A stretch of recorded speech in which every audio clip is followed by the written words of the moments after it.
Subscribe to Khabar Update and press the bell icon for never miss any news.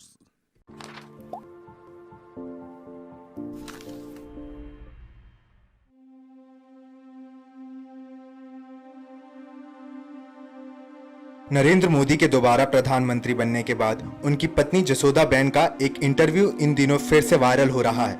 यह interview में मोदी के PM बनने से पहले इंडियन एक्सप्रेस ने लिया था। आइए आपको भी बताते हैं कि मोदी से जुड़े सवालों पर जसोदाबेन ने क्या जवाब दिए थे। सबसे पहले आपको बता दें कि जसोदाबेन गुजरात के एक गांव में प्राइमरी स्कूल की टीचर थीं। अभी वो रिटायर हो चुकी हैं। आइए सुनते हैं इस इंटरव्यू से जुड़े सवाल जवाब। पहला सवाल, आप नरेंद्र मोदी के साथ कितने सालों तक शादी के बंधन में रहीं और आप कैसी हैं?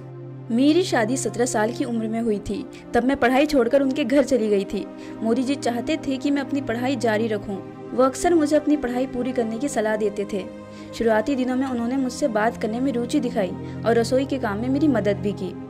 दूसरा सवाल, जब कोई आपसे आपकी शादीशुदा जिंदगी के बारे में पूछता है तो आपको कैसा लगता है? क्या आपको लो प्रोफाइल रहने की हिदायत दी गई है? सच कहूँ तो हम कभी संपर्क में नहीं रहे। हम एक अच्छे रिश्ते के साथ अलग हो गए। हमारे बीच कभी झगड़ा नहीं हुआ।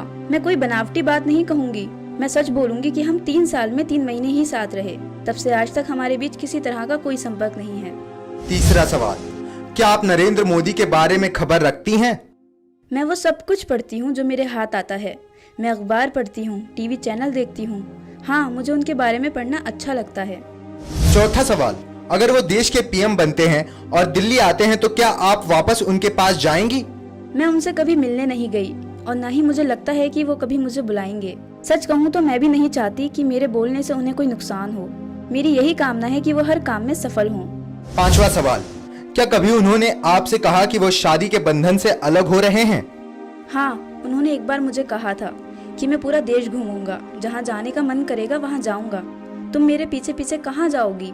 जब मैं वडनगर उनके परिवार में रहने के लिए गई तो उन्होंने मुझसे कहा कि इतनी कम उम्र में तुम ससुराल क्यों आई? तुम्हें अपनी पढ़ाई जारी रखनी चाहिए थी।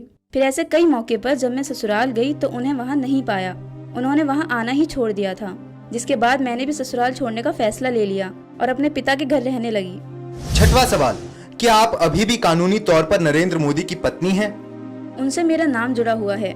क्या आप लोग हमसे मिलने आते अगर मैं उनकी पत्नी नहीं होती?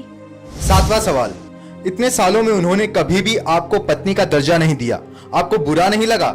मुझे बुरा नहीं लगता है, क्योंकि मुझे लगता है कि मेरी किस्मत को यही मंजूर है। वो जहाँ इस समय है वहाँ झूठ भी बोलना पड़ता है। मुझे नहीं लगता कि मेरी स्थिति खराब है। सही मायनों में मेरी किस्मत और बेहतर हुई है।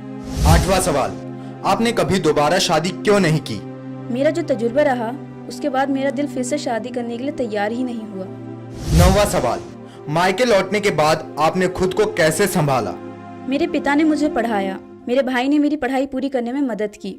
2 साल में मैंने मेरी माँ और 10वीं की पढ़ाई के दौरान पिता को खो दिया। फिर जब मैंने दोबारा पढ़ाई शुरू की तो मुझे आनंद आने लगा। साल 1974 में मैंने एसएससी की और 1978 में मैं शिक्षिका बन गई। 10वां सवाल, स्कूल से रिटायर होने के बाद अपना समय कैसे बिताती हैं? मैंने 1ली से 5वीं तक के बच्चों को सभी विषय पढ़ाए हैं। मेरा दिन सुबह के 4 बजे शुरू होता है। आंखें खोलते ही मैं माँ दुर्गा की प्रार्थना करती हूँ। मैं अपना सारा समय भक्ति में ही देती हूँ। मैं ज्यादातर अपने बड़े भाई अशोक मोदी के साथ रहती हूँ। जब मेरा मन करता है मैं अपने दूसरे भाई के घर भी चली जाती हूँ। मेरे भाई काफी अच्छे हैं और उन्होंने मेरा हमेशा साथ दिया है।